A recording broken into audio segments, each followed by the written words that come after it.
team was shooting 68 free throws in 2 games. So Coach Duncan had the scout, and we talked about it, and we wanted to keep them off the line. I thought we did a really good job. Biddle's averaging about 20. We wanted to keep Biddle from scoring. I thought we did a great job. And then there's this guy named Dominique Wright, who was 0 for 7 from 3 in the first 3 games. And, you know, Mother Nature didn't help us too much. So he made 5 threes in a row. And that happens some nights. I was very disappointed in the start of the game. You know, 13 minutes to play, we're down 12-4 because we scheduled these on purpose. We wanted a very tough physical game to start with, and I knew this was BJ's best team at Northern Colorado because of all the hoopla that was surrounding that, you know, opening night. And then we were hoping to get a game where we could get some of these young kids some time. It didn't quite work the way we wanted. I was hoping we would have the 12 and they would have the 4. But you know what? These guys came in the game down 12-4, and from that point on, I don't even know if they made 30 points. I thought they did a terrific job. And it sort of solidifies, I think, how we're built this year. You know, I don't know if some of these older guys need to play 38 and 39 minutes. I don't know if we have to have tired men on the floor, because I think we have 5, 6, even 7 guys when Gorski gets healthy that can come in there and really pick us up. So those are my thoughts. We get excited about Saturday, and you know, nobody's come within 25 of Colorado, so maybe we will. Larry, despite the threes they made or even weren't expected to, were they tough shots, or were they maybe some times where you guys just didn't get out on them, or what were your thoughts on? Pick and roll defense,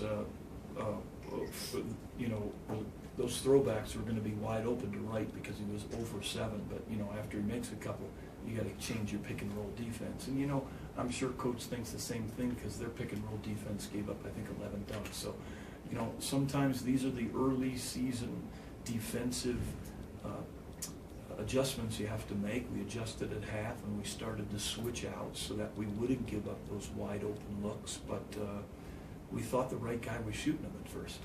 But you still only allow 7 2-pointers from them, 21 assists again on 24 baskets. So there still had to have been a lot to be pleased about. We're unselfish. Look, we got good guys. You know, when we win and when we lose, I'm not going to change that because of the score of the game. We have good guys. They look for each other. I mean, we got to get a little tougher physically, and we'll find out some things that we need to find out Saturday afternoon, because this is a big, strong, well-coached top 25 team. When you're down, it seemed like some bench guys kind of gave you the energy you needed tonight, and some of these guys were younger guys. I don't think there's any question. That's what I alluded to. When we were down 12-4 and we put 4 new players in, I thought the entire complexion of the game changed. And I thought from that point on, I'm not sure, like I said, I don't know if they made 30 points from that point on. I know they only made 20 in the second half. Coach, you know, DC's made all 11 of his shot attempts in the first 2 games.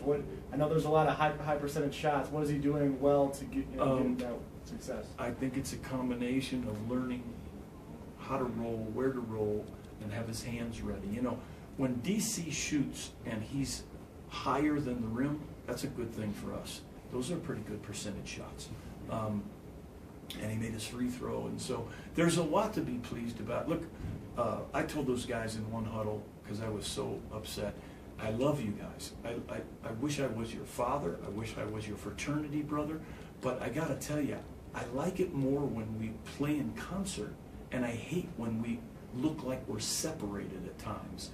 And that's all part of basketball. You know, it's a long year, and there's certain problems that are going to flower, and we're going to have to overcome them. But I thought they did a good job tonight. In particular, the guys that maybe surprise some other people, because this is the time of the year that they too have to grow. I know you didn't have Gorski and Trey tonight. Any chance, or do you think you might get him back Saturday, or is it too early to tell? Gorski's got an X-ray tomorrow morning, so let's hope there's a lot of buttermilk drank tonight. And I don't know about Trey. I'll have to ask when we're off tomorrow, so when we get on the floor at 5 o'clock Thursday, we'll know. We need that rest. They've been around me too much lately. Terrell Williams hasn't suited up. Are you going to redshirt him, Larry? Is there something? Terrell is redshirt. He is redshirt. I thought I made that clear last week. I apologize if I didn't. He is going to redshirt. That was a decision with he and his family and his high school coach, who's a dear friend, and I think that's a really good decision. Didn't think we really should redshirt both power freshman players because, you know, a year from today, we're looking like 5 freshmen, 5 sophomores, and just a couple of upperclassmen, and I wanted somebody to touch the floor this year.